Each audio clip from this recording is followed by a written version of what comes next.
I just want to point out a few things that have gone wrong with this debate. We're told that the president declassified this material. Aside from the fact that that's apparently not true, even if it were true, it would be irrelevant, because there were several statutes that were violated, which have nothing to do with whether the information was classified or not. Principal among these is the Espionage Act of 1917. If material vital to security of the United States, which this material admittedly was, is withheld or put into a position where it is not properly protected, it is a violation of the Espionage Act, which is a very serious act, whether or not the president declassified that. I thank the gentleman. Chairman, I'm not sure. I wish I had the Espionage Act in front of me, because I'm not sure that's an accurate recitation of it.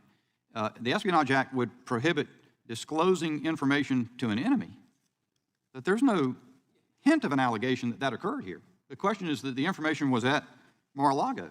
You know, Mr. Cicilline said, gentleman from Rhode Island, that the president, he was going through a series of claims that he said President Trump has offered, one of which was that he declassified the information. And he said that's ridiculous. And I wonder whether Mr. Cicilline would engage in a colloquy on that point, because I've done a little research on it. I don't purport to be a national security law specialist, but I have looked into it. And first of all, first principle is that the executive, the President of the United States, all power reposed in the President and the unified executive theory of government, has the power over classified information.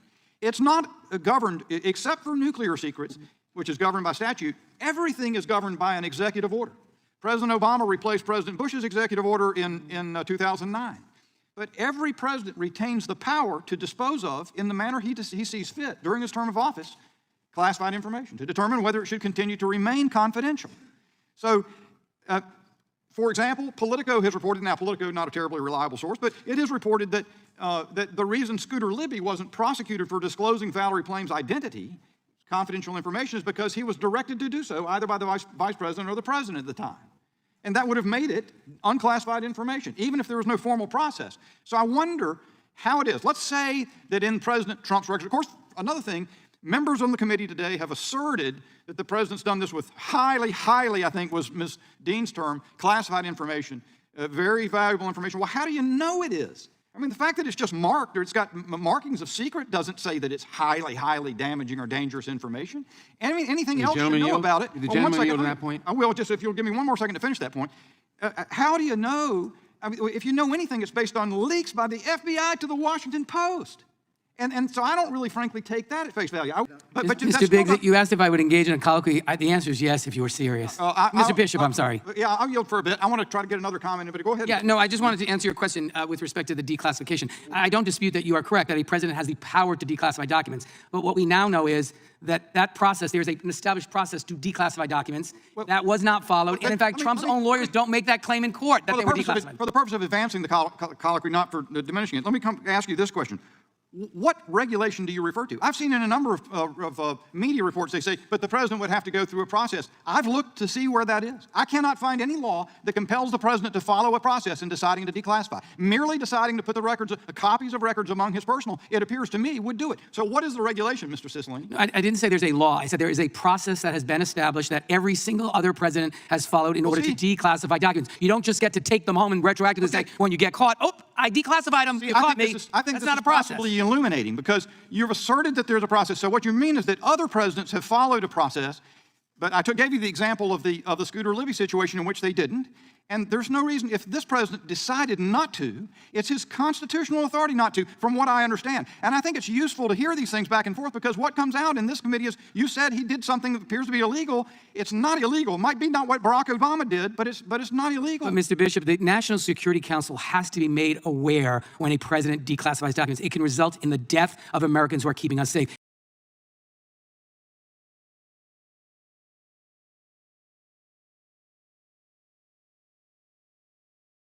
That's why there's a process in place to do it. So the national security team is aware of the action of the executive branch. That did not happen in this case. You can't declassify something in secret retroactively only when you get caught with top secret documents stolen from the White House. I understand why someone could quibble over a judgment call, but that's not quibbling over a judgment call. Oh, no, this is not a quibbling over a judgment call. This is a direct violation of practice and procedure that is designed to protect the national security secrets of the United States. It's either a crime or it's not. Resolution, but when I look at the sequence of events where the Attorney General's office was working with the former president and his team in obtaining various records over the course of over a year and a half. I wonder why the process that was used was not the one that we followed back in our little Oregon, because it's so obvious that the process that was used was not necessary. The process of raiding the former president's home. What should, and it's been raised over and over again that this is not what happened to Hillary Clinton, and this is not what happened in previous similar situations. And instead, the dialogue continued. Certainly not what happened here. The appropriate action here would have been for the grand jury to issue a subpoena for the boxes of material that they had just seen a few days earlier, and then Trump's lawyers would have had the opportunity to challenge the subpoena on various grounds, and then they could have sorted through which material was classified, which material reflected attorney-client privilege. That's what should have happened, but for some reason it didn't. Now, people can go back and say, well, subpoena had been filed earlier, but that was months earlier. There had been ongoing dialogue right up to the point of the raid. I don't get it. Mr. Benson, if you'll yield. Let me finish. No, I'm not going to yield. Right. But what I find interesting is because there were alternative tools available for the AG to use, and he chose not to. You have to ask, why would the Attorney General want to throw, as I've said earlier in other interviews on this topic, gasoline on a political fire? Why? What could possibly be the benefit? Well, I know, because this is a political matter. And the other focus on issues involving our former president was wearing thin, and this gave an opportunity for a new focus, which is exactly what we're about today. But what we're trying to do is perhaps bring this dialogue to an end by looking at the very affidavit that prompted the raid. Now, that affidavit better contain all kinds of things that say those records were about to be destroyed. Now, you know what? They weren't. The president was 1,000 miles away. So that's why you go into one of these things with a search warrant, because you fear that there's going to be something that you're trying to lay your hands on that's going to disappear. But I'm actually looking at a editorial here. It's important to note that Trump himself was 1,000 miles away when the FBI's search and seizure occurred. It would have been impossible, therefore, for him to destroy the subpoenaed evidence, especially if the subpoena demanded immediate production. If he or anyone else destroyed the evidence, the subject to a subpoena would have been a far more serious crime than what the search warrant seems to have alleged.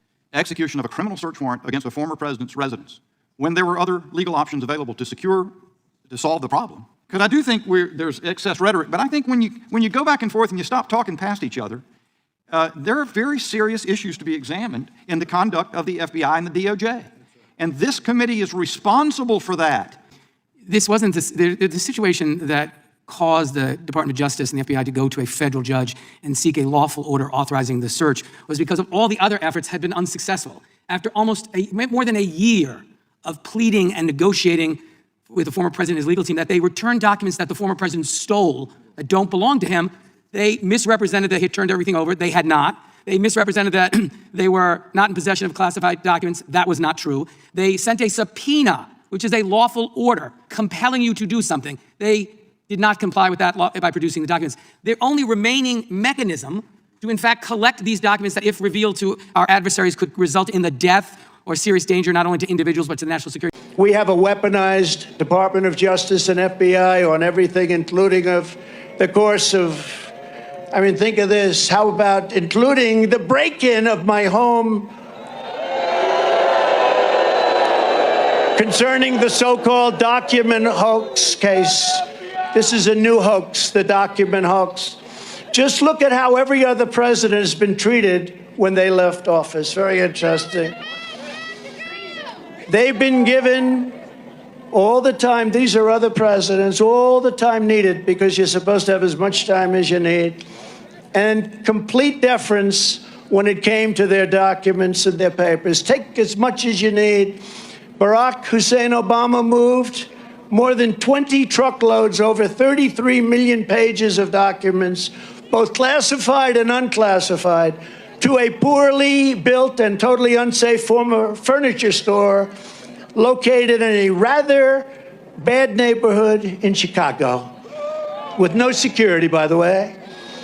George W. Bush stored 68 million pages in a warehouse in Texas and lost 22 million White House emails.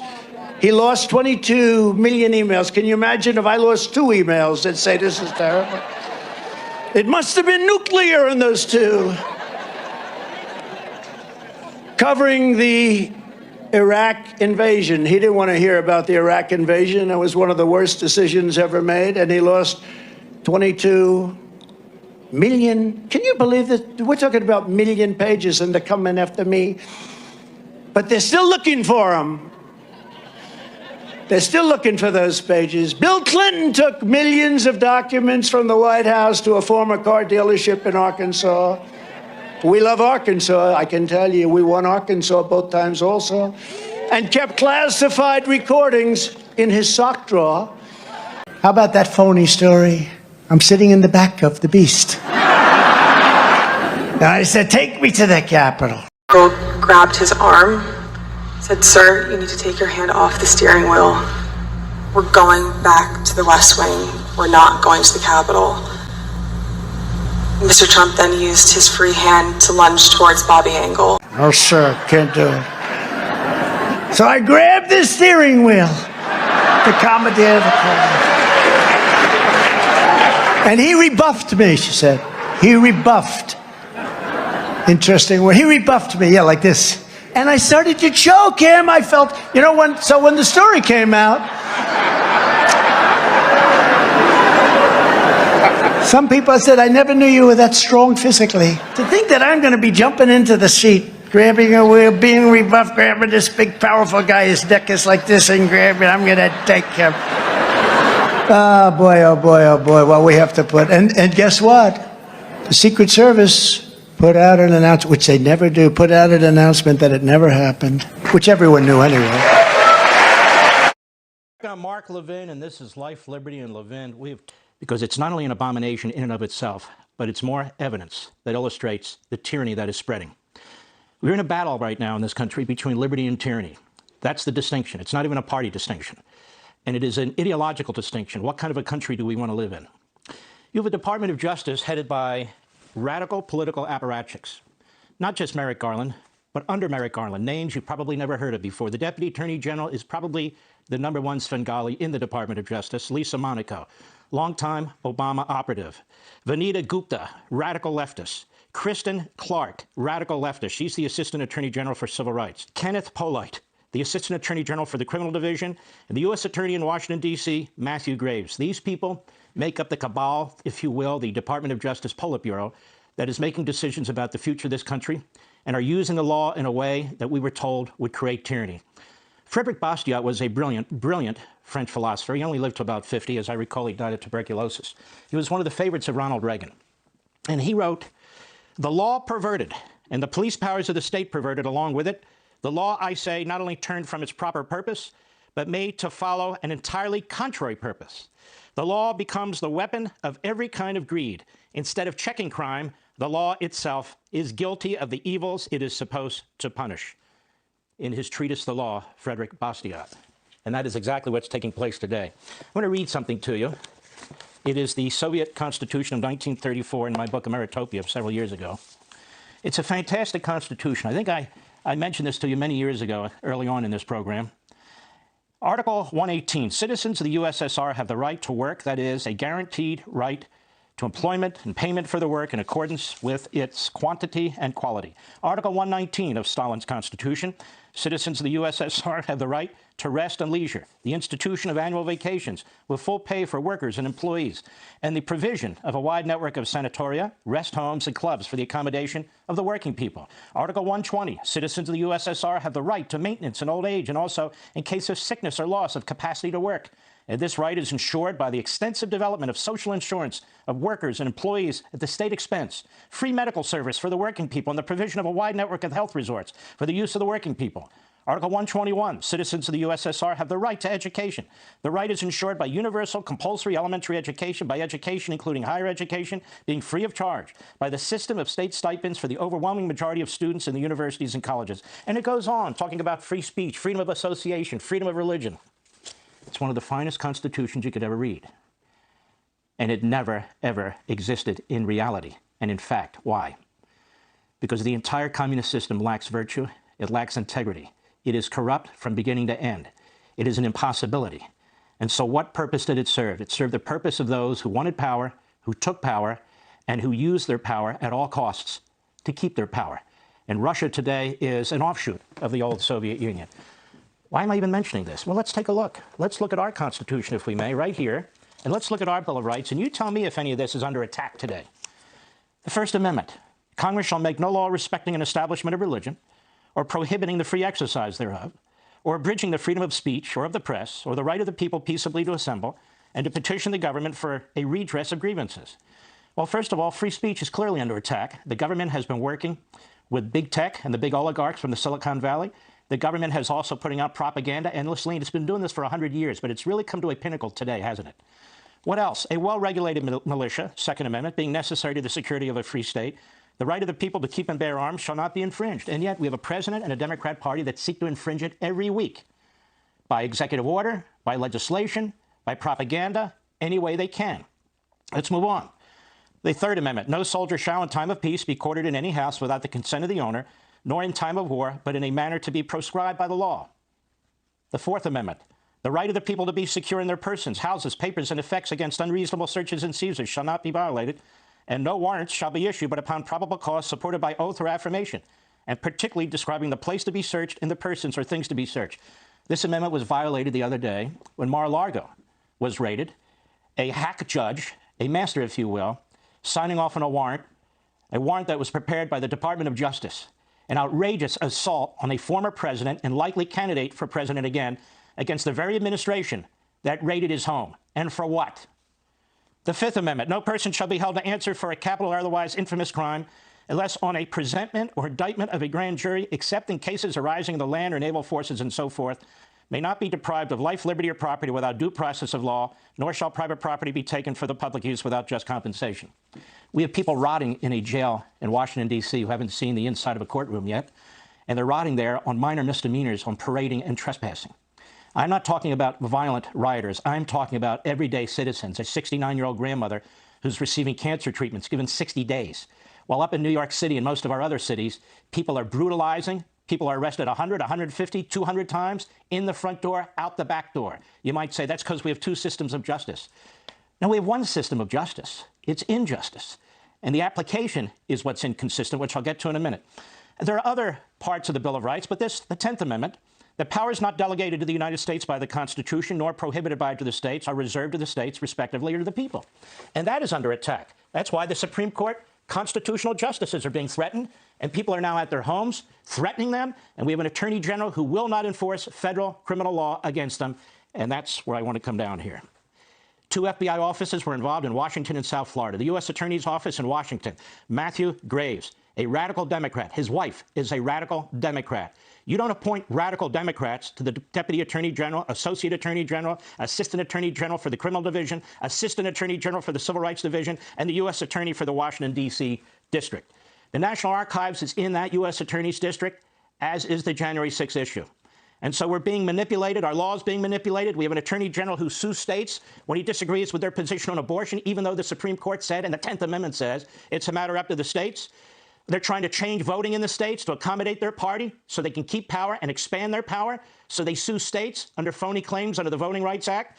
They are now issuing subpoenas to state legislatures all throughout the country, including most recently in Pennsylvania. They seized the iPhone of a member of Congress, only Republicans, in violation of separation of powers because they are now criminalizing challenges to presidential electors, criminalizing challenges, which empowers these radicals, this group of political apparatchiks here at the Department of Justice.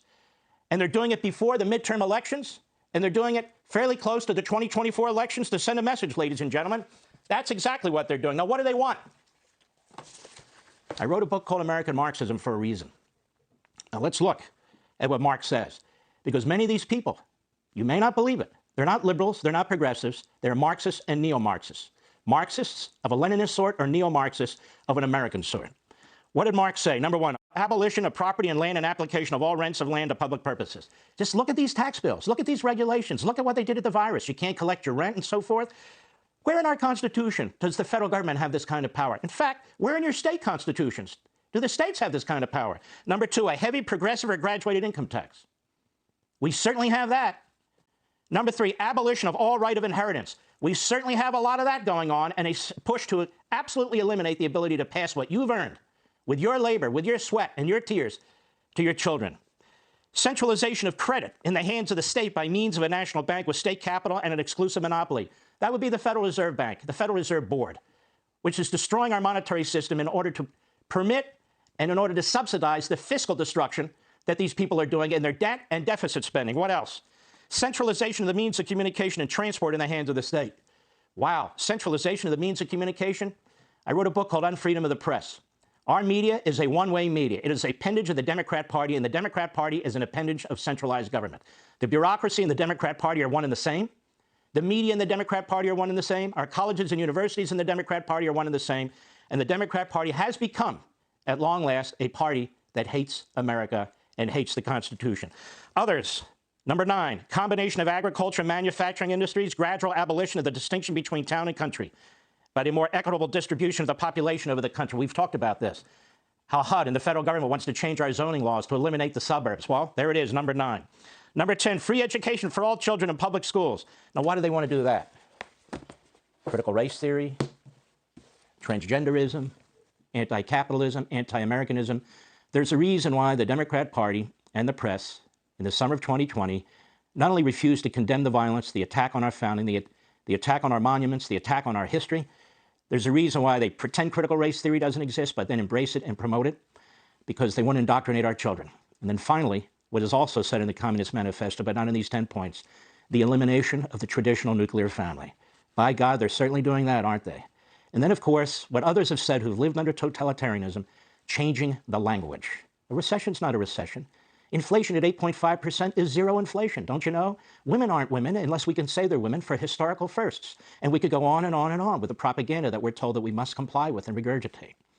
That's what's going on. What took place at Mar-a-Lago, let me be very, very clear, is a message being sent to all Americans that the ruling class is in revolt, that they need to take down Trump, 2 phony impeachments, a phony criminal investigation, a phony investigation in Albany, New York, a phony investigation in Fulton County, Georgia, a January 6th unconstitutional committee, a U.S. attorney with ties to Obama, completely rogue and out of control. That's what's going on. The ruling class is saying, you will listen to us, we will rule over you, we want conformity, you're not to speak against us, you're not to protest against us, and by God, you're not to vote against us. And if we can crush Donald Trump, we will send a message that we can crush each and every one of you. That's what took place at Mar-a-Lago. I'll be right back.